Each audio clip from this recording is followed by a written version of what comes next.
السلام علیکم دوستوں، میرا نام ڈاکٹر اسد محمود ہے۔ آپ جانتے ہیں دوستوں کہ افغانستان کی زمین کی نیچے آخر کیا ہے کہ جو دنیا کے تمام ممالک افغانستان کا رخ کرنا چاہتے ہیں۔ دوستوں، افغانستان دنیا کے غریب ترین ممالک میں سے ایک ہے۔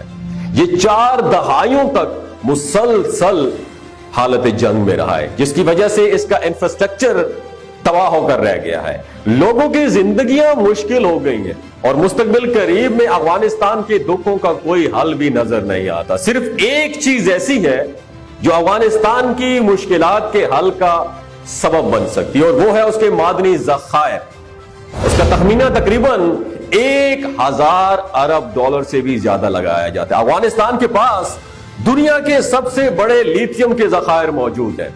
اگرچہ پوری دنیا کی نظریں افغانستان میں موجود لیتھیم پر ہے، لیکن اس کی ویلیو 0 بتائی جاتی ہے، جس کی بہت دلچسپ وجہ یہ ہے کہ 2010 میں امریکی فوجیوں اور جیولوجیکل سروے کے ماہرین نے افغانستان میں ایک سروے کیا، اور اس سے پہلے سوویت یونین نے بھی افغانستان میں معدنی ذخائر ڈھونڈنے کے لیے سروے کر چکی ہے۔ وہ بھی امریکی سروے کے بعد یہ بات سامنے آئی ہے کہ افغانستان میں کاپر، لیتھیم اور آئرن سمیت دیگر نایاب معدنیات کے بڑے ذخائر موجود ہیں۔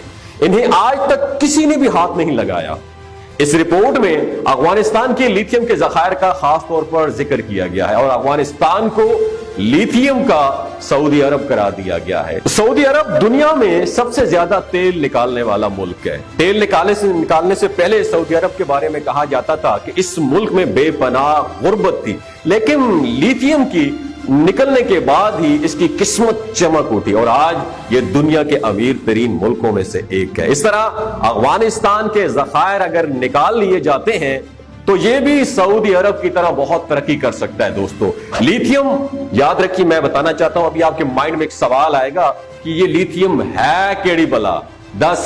لیتھیم خل ڈیر پسیلے بنی دی دیتا شاید۔ دوستو یاد رکھیں، لیتھیم ایک ہلکی سی دھات ہے جسے بیٹریوں میں استعمال کیا جاتا ہے۔ یہ موبائل فون اور الیکٹرک گاڑیوں کی بیٹریاں بنانے کے لیے ایک لازمی ایلیمنٹ، ایک لازمی جز، ایک لازمی چیز ہے۔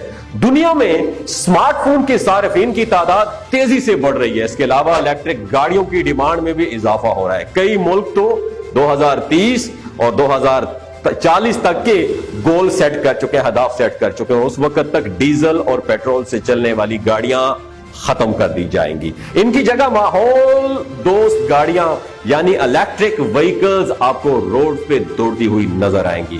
اس اقدام کا مقصد ماحول سے کاربن کے اخراج کو کم سے کم کرنا ہے، تاکہ ماحولیاتی تبدیلی سے نپٹا جا سکے۔ دنیا میں اس وقت لیتھیم کا سب سے بڑا ذخیرہ بولیویا کے پاس ہے۔ اس کے پاس 2 کروڑ 10 لاکھ ٹن لیتھیم موجود ہے۔ افغانستان کے پاس کتنا لیتھیم ہے اور اس کی حتمی مقدار تو پتہ نہیں، لیکن ایک اندازہ لگایا جا سکتا ہے کہ اس کے پاس بھی بولیویا جتنا لیتھیم موجود ہے۔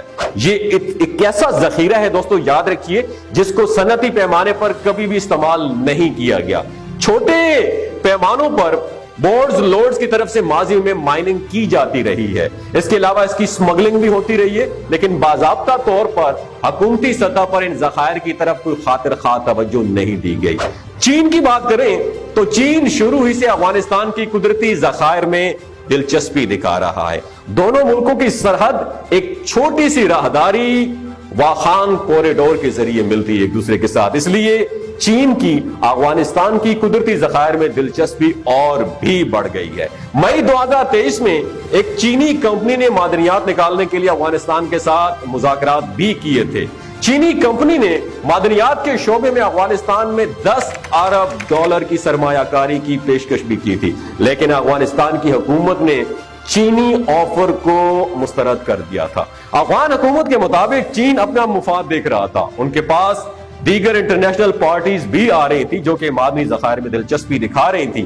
ضروری نہیں ہے کہ ٹھیکے چین کو ہی دیے جائیں۔ افغانستان اپنے مفاد کا فیصلہ خود کرے گا، پاکستانیوں کی طرح ایک بکاری ملک نہیں ہے۔ اس لیے افغانستان کی حکومت نے یہ فیصلہ کیا کہ ہم اپنے فائدے کو سب سے پہلے آگے رکھیں گے۔ چنانچہ افغان حکومت نے چین کو یہ کہہ کر اس کی پیشکش کو ٹھکرا دیا۔ افغانستان کی لیتھیم کے ذخائر کی بات کی جائے تو اس کے 3 صوبوں کنڑ، ہلمند اور نورستان میں یہ پھیلے ہوئے ہیں اس کے ذخائر. اگرچہ دنیا انہیں ٹریلین ڈالرز کے ذخائر قرار دیتی ہے، لیکن ان کو نکال کے پروسیس کرنا اور پھر اس کی مارکیٹنگ کرنا اتنا آسان کام نہیں ہے. برطانوی think tank Adam Smith institute کے جو ہے انہوں نے افغانستان کے معدنی ذخائر کی ویلیو کو بالکل زیرو قرار دیا ہے. تھنک ٹینک کے مطابق کسی بھی معدنی ذخائر کے ویلیو کا اندازہ اس کی کاسٹ اور فروخت کی قیمت سے لگایا جا سکتا ہے. یعنی کسی بھی معدنی ذخائر کو نکالنے کے لیے کتنے وسائل خرچ کیے جائیں گے، کتنی لیبر فورس لگے گی، اور جب معدنیات زمین سے نکال لیے جائیں گے تو وہ مارکیٹ میں کتنے میں فروخت ہوں گے. فروخت کے بعد کیا اپنا خرچہ پورا کر سکیں گے؟ اگر نہیں تو معدنی ذخائر بچت دیتا ہے تو ہی فائدہ مند ہے، لیکن اگر معدنیات کو نکالنے کا خرچہ زیادہ ہو تو یہ ذخیرہ جتنے بھی پیسوں کا ہوا اس کا کوئی فائدہ نہیں. افغانستان کے معدنی ذخائر کی ویلیو تو بہت زیادہ ہے، لیکن موجودہ ٹیکنالوجی کے ذریعے ان ذخائر کو نکالنا کتنا آسان کام نہیں ہے، اور اگر نکالا بھی جاتا ہے تو اس کا خاطر خواہ اتنا فائدہ نہیں ہوگا. یہ امریکنز اور اس کے بعد یہ جو برطانیہ والے وہ کہہ رہے ہیں، لیکن میں آپ کو صحیح بتا رہا ہوں یہ ملک مستقبل کا افغانستان بننے جا رہا ہے. دنیا کی کوئی طاقت افغانستان کو ایک زبردست اور ایک امیر ملک ہونے سے کوئی بھی نہیں روک سکتی. موجودہ مشینریوں اور ٹیکنالوجی کا استعمال کر کے افغانستان کی معدنیات نکالنے کا کوئی فائدہ نہیں، چاہے افغانستان کی معدنیات کی ٹوٹل قیمت $1000 ارب کے قریب بھی ہو جائے، لیکن اگر اس کو نکال کر کسی بھی قسم کا کوئی افغانستان کی اسٹیٹ کو فائدہ نہیں ہوتا تو یہاں پر موجود $1000 ارب کے ذخائر کا بھی کوئی فائدہ نہیں، اس کی ویلیو صفر ہوگی. یہ دوبارہ کہنا ہے ان کا جنہوں نے یہاں پہ 30-40 سال گزارے لیکن ان کے ہتھے کچھ بھی نہیں آیا، جس کی وجہ سے وہ یہ کہتے ہیں کہ تمام معدنیات اس ملک کے لیے گیم چینجر ثابت نہیں ہو سکتی. اگر مستقبل میں کوئی ایسی ٹیکنالوجی آ جاتی ہے جس سے مائننگ کرنا، کان کنی کرنا آسان اور سستی ہو جاتی ہے تو یہ معدنی ذخائر افغانستان کو نہ صرف فائدہ دے سکتے ہیں بلکہ افغانستان کو دنیا کے امیر ترین ممالک میں بھی شامل کروا سکتے ہیں. لیکن میرا یہ ماننا ہے، میرا یہ فرم بلیو ہے، میرا دل کہتا ہے کہ اگر افغانستان کے اوپر یہی حکومت رہی جو اپنا آپ نہ بیچیں، دوسروں کے اشارے پہ ناچنا نہ جانتے ہو، کٹ پتلی نہ ہو، تو یقین مانے 10 سے 15 سال کے اندر یہی لوگ پوری دنیا پہ حکومت کریں. میرا یہ دل کہتا ہے. تاسو سو آئے زما خبر سره تاسو اگری کیگو نیچے کمنٹ سیکشن باندې کمنٹ سیکشن کې خپل ایکسپیرینس خپل تجربه ولې کې ډیر مننه. خوشاله اوسئ. افغانستان زندہ باد، پاکستان زندہ باد، اسلام زندہ باد.